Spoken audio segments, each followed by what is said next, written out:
वक्फ bill पर भिड़े मुसलमान, मौलानाओं में जबरदस्त जंग, ओवैसी के खिलाफ खोला मोर्चा, सड़कों पर उतरा मुस्लिम समाज।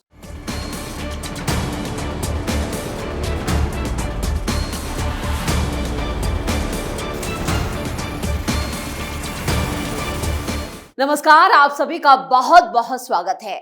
आप देख रहे हैं स्पेशल स्टोरी। मैं हूं परवीन शेख। वक्फ बिल को लेकर अब तक सत्ता पक्ष और विपक्ष ही बटा हुआ था, लेकिन अब तो मुसलमानों में भी आपसी टकराव तेज हो गया है। अब मौलाना गैंग ही आपस में मारधाड़ मचाए हुए हैं। एक पक्ष बिल का समर्थन कर रहा है तो दूसरा पक्ष इसके विरोध में सड़कों पर उतरने की बात कर रहा है। दरअसल चुनावी मौसम में सभी मौलाना सेकुलर नेताओं पर इस बिल का विरोध करने का दबाव बना रहे हैं, जबकि कुछ मुस्लिम संगठन इसका समर्थन कर रहे हैं।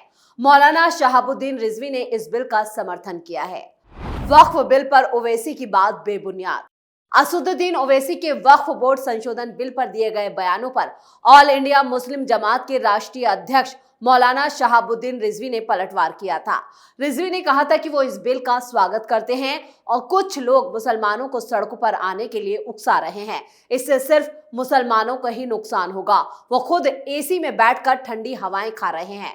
रिजवी का कहना है कि पुरानी परंपरा है कि किसी मंदिर के ट्रस्ट में मुसलमान और वक्फ बोर्ड के ट्रस्ट में कोई गैर मुसलमान नहीं रहा है। मौलाना शहाबुद्दीन रिजवी ने कहा कि इतिहास देख लीजिए, तिरुपति बालाजी मंदिर का ट्रस्ट हो या फिर और कोई ट्रस्ट हो, इसके अलावा चाहे वक्फ बोर्ड हो, उत्तर प्रदेश, बिहार, बंगाल हो या पूरे हिंदुस्तान के 27 से 28 वक्फ बोर्ड देख लीजिए, मंदिरों के ट्रस्ट में कोई भी गैर मुसलमान मेंबर नहीं रहा है। ऐसे ही मंदिरों के ट्रस्ट में मुसलमान मेंबर नहीं रहा। अब शुरू से ही यही परंपरा चली आ रही है, तो अब नए सिरे से लोगों को गुमराह करना और इस तरीके से एक मैसेज लोगों में देना, लोगों को भड़काना और उकसाने वाली बातें हैं। मौलाना शहाबुद्दीन ने कहा कि जितने बड़े बड़े लोग हैं वही वक्फ बोर्ड और संशोधन का विरोध कर रहे हैं। इसमें ज्यादातर ऐसे ही लोग हैं जिन्होंने वक्फ बोर्ड की जमीनों पर कब्जे कर रखे हैं और नाजायज तौर पर सालों से जमीनों का गलत इस्तेमाल कर रहे हैं। ये सीधा निशाना ओवैसी पर था। हमारे बुजुर्गों ने इसलिए वक्फ किया था कि इससे गरीब मुसलमानों की मदद होगी। ये सब ना हो करके वक्फ बोर्ड से साठ गांठ करके जमीन खुद बुर्द कर रहे हैं। बहुत सारी करोड़ों की संपत्तियां खुद बुर्द हो गई हैं। मैं दावे से कहता हूं, अगर पूरे भारत के वक्फ बोर्ड की आमदनी कायदे से हो जाए तो हिंदुस्तान का कोई भी बच्चा भीख मांगता हुआ रोड पर नजर नहीं आएगा, कोई मुसलमान भी गरीब नहीं दिखेगा। मौलाना शहाबुद्दीन रिजवी ने कहा, हम वक्फ बोर्ड संशोधन बिल का समर्थन करते हैं और जल्दी से जल्दी इस कानून को बनाया जाए ताकि हमारे बुजुर्गों के द्वारा दी गई वक्फ की जमीन जिस मकसद के लिए दी गई थी उसे मकसद के लिए इस्तेमाल हो और नाजायज कब्जे हटें। माफिया से वक्फ की जमीन छीन करके मुसलमानों की तालीम और दूसरे कामों में लगाई जाए। वक्फ की जमीन पर माफियाओं का कब्जा। केंद्र की मोदी सरकार के वक्फ बोर्ड बिल पर जेपीसी के तहत देश के अलग अलग हिस्सों के संगठनों और धर्म गुरुओं से राय ली गई। इस सिलसिले में राष्ट्रीय राजधानी दिल्ली के निजामुद्दीन में एक मीटिंग बुलाई गई थी, जिसमें मुस्लिम समाज के धर्म गुरु और धर्म प्रचारक शामिल हुए। मीटिंग के बाद धर्म प्रचारक मोहम्मद कासमीन ने वक्फ को लेकर बड़ी बात कही। मोहम्मद कासमीन ने कहा, सरकार वक्फ पर जो संशोधन बिल लेकर आई है उस पर पूरे देश में भ्रम फैलाया गया है। वक्फ की संपत्ति दबे कुचले मुसलमानों का हिस्सा है। पिछले 70 सालों में राजनीतिक पार्टियां और कुछ मुस्लिम लीडरशिप ने वक्फ के साथ काफी गलत किया है। पीएम मोदी की तारीफ। उन्होंने आगे कहा कि देश के प्रधानमंत्री नरेंद्र मोदी देश के हर दबे कुचले समाज और निचले पायदान पर खड़े व्यक्ति के लिए फैसला ले रहे हैं, जिससे देश की तरक्की के साथ पिछड़ा भी तरक्की कर सके। इसी को ध्यान में रख के वक्फ बोर्ड में संशोधन किया गया है। इसका हम समर्थन करते हैं और पूरे देश के मुसलमानों से अपील करते हैं कि इस बिल को गलत नजर से ना देखें, वो पढ़ लिख कर कोई सवाल करें। वक्फ पर गरीबों का हक। वक्फ बोर्ड के असीमित अधिकारों पर छिड़े विवाद को लेकर उन्होंने कहा, वक्फ पर गरीबों और विधवाओं का हक है।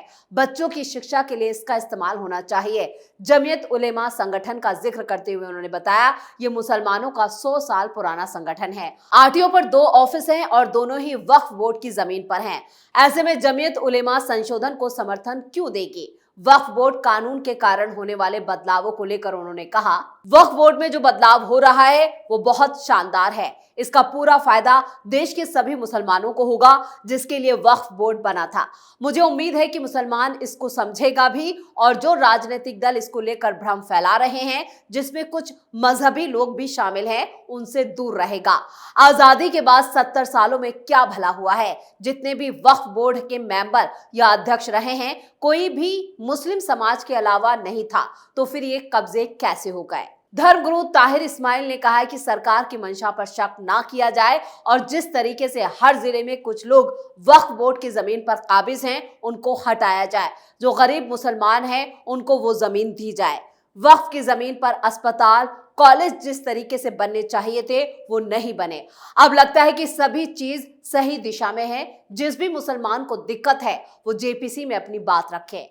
वक्फ बोर्ड के असीमित अधिकारों पर छिड़े विवाद को लेकर उन्होंने कहा, वक्फ बोर्ड के जो पहले अधिकार थे उसका सिर्फ दुरुपयोग हुआ है। जो सच में जमीन के हकदार थे उनको वो जमीन नहीं मिली। प्राइम लोकेशन पर जो जमीनें थी उन पर माफियाओं ने कब्जा कर रखा है या फिर वक्फ बोर्ड ने उनको अपना किराएदार बना लिया। ये वो मुस्लिम संगठन और मौलाना है जो वक्फ बिल के समर्थन में नजर आ रहे हैं और उवैसी, मदनी जैसे लोगों की पोल खोल रहे हैं। इन लोगों का साफ कहना है कि वक्फ बिल आने से इन पैसे वाले मुसलमानों की दुकानें पूरी तरह से बंद हो जाएंगी जिन्होंने गरीबों का हक मारा है। इसलिए ये लोग जेपीसी की बैठकों का भी विरोध कर रहे हैं। मुसलमानों के लिए जहन्नुम बना रहे हैं मदनी। जमीयत उलेमाए हिंद के अध्यक्ष मौलाना अरशद मदनी वक्फ संशोधन बिल को लेकर बड़ी बड़ी बातें कर रहे हैं। उन्होंने कहा है कि इस मुल्क में रहने वाले मुसलमानों के लिए जहन्नुम बनाया जा रहा है। जो हो रहा है वो मुल्क को आग लगाने के लिए हो रहा है। दिल्ली के अंदर हमारी मस्जिदें 400-500 साल पुरानी है। हिंदुस्तान का वो तबका जो इन जमीनों को हड़पना चाहता है, कौन 500 साल पुराने दस्तावेज पेश करेगा?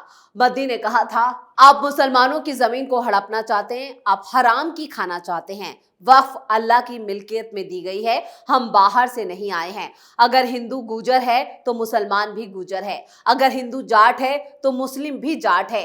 कश्मीर जाके देखो, वहां मुस्लिम भी ब्राह्मण है। जिसको जो मजहब पसंद आया उसमें चला गया। फिरका परस्त ताकतें आग लगाना चाहती हैं। हिंदू अलग, मुसलमान अलग, सिख अलग, लेकिन हम कहते हैं कि हिंदू, मुस्लिम, सिख, ईसाई सब भाई हैं। आज भाईचारे को आग लगाई जा रही है। मदनी यही नहीं रुके, उन्होंने आगे कहा कि जम्मू कश्मीर में आपने सेकुलरिज्म को आग लगानी चाहिए। इसका नतीजा हुआ कि बीजेपी हार गई। अगर चंद्रबाबू नायडू और नीतीश की बैसाखी ना होती तो देश में बीजेपी की सरकार नहीं बनती। मुल्क की पॉलिसी भाई भाई होगी तो मुल्क जिंदा रहेगा। अगर भाइयों के बीच नफरत रहेगी तो घर बर्बाद हो जाएगा। फिरका परस्ती हमेशा थी, इसलिए आज जितनी है उतनी पहले कभी नहीं थी। मदनी ने कहा कि इस्लाम अल्लाह का चिराग है और अल्लाह का चिराग कभी नहीं बुझेगा, बल्कि इसे बुझाने वाले खुद बुझ जाएंगे। इस्लाम इसी मुल्क के अंदर जिंदा रहेगा।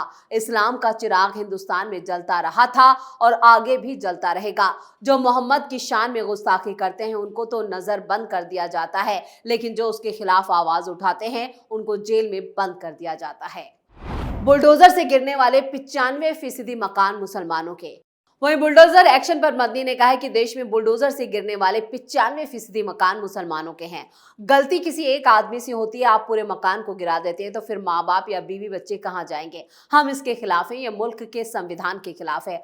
गठबंधन की पॉलिसी को अच्छा समझता हूं। एक तरफ सरकार का किरदार है जो आपके सामने पेश किया जा रहा है, वहीं दूसरी तरफ इंडी गठबंधन ने जो अपना मैनिफेस्टो जारी किया जिसमें राहुल गांधी ने कहा, हमारी हुकूमत बनेगी तो हम धर्म को उनके मजहब के मुताबिक चलने की आजादी देंगे। मैं उनकी बात की कद्र करता हूं, इसलिए मैंने उस गठबंधन को वोट देने की अपील की जिसमें मुसलमानों को अपना मजहब फॉलो करने की छूट हो। मुझे खुशी है कि गठबंधन आगे निकले और बीजेपी हार जाए। फिरका परस्त लोगों की पॉलिसी से देश तबाह हो जाएगा। फिलिस्तीन के मुद्दे पर भी मदनी ने अपनी बात रखी। उन्होंने कहा, जिस दिन पहला हमला फिलिस्तीन ने किया उस दिन भारत के प्रधानमंत्री ने कहा कि यह दहशतगर्दी है। मुझे ये सुनकर अफसोस हुआ। मैंने उस वक्त कहा कि जो ये कहते हैं कि ये दहशतगर्द हैं तो फिर गांधी और नेहरू विद्यासागर थे।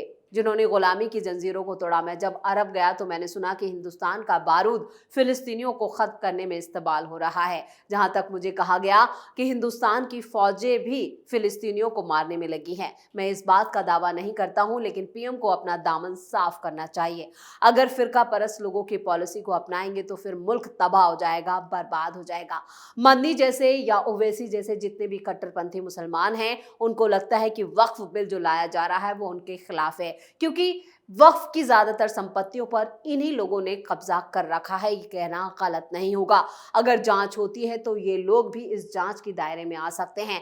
एक तरफ वो संगठन और मुस्लिम संगठन हैं, वो मौलाना हैं जो इस बिल के समर्थन में आ रहे हैं, जेपीसी में अपनी बात रख रहे हैं और कह रहे हैं कि जो वक्फ बोर्ड की मिल्कियत है उसे गरीबों में बांटा जाए, क्योंकि हक उन्हीं का है। उनका हक मार के ये कट्टरपंथी मौलाना बैठे हैं और जो मोदी विरोधी भी हैं, और मोदी की हर पॉलिसी, हर नीति का विरोध करना ये अपना जायज अधिकार समझते हैं।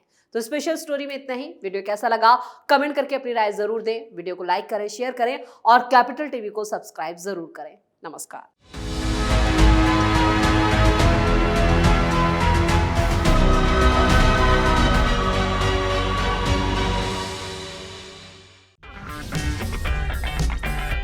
अगर आपको हमारा वीडियो पसंद आया हो तो इसे लाइक करें, हमारे चैनल को सब्सक्राइब करें और हाँ, बेल आइकन दबाना ना भूलें ताकि आप तक हमारे वीडियो की नोटिफिकेशन पहुंचती रहे। आप अपना सुझाव हमें कमेंट बॉक्स में दे सकते हैं। हमारे साथ जुड़ने के लिए शुक्रिया।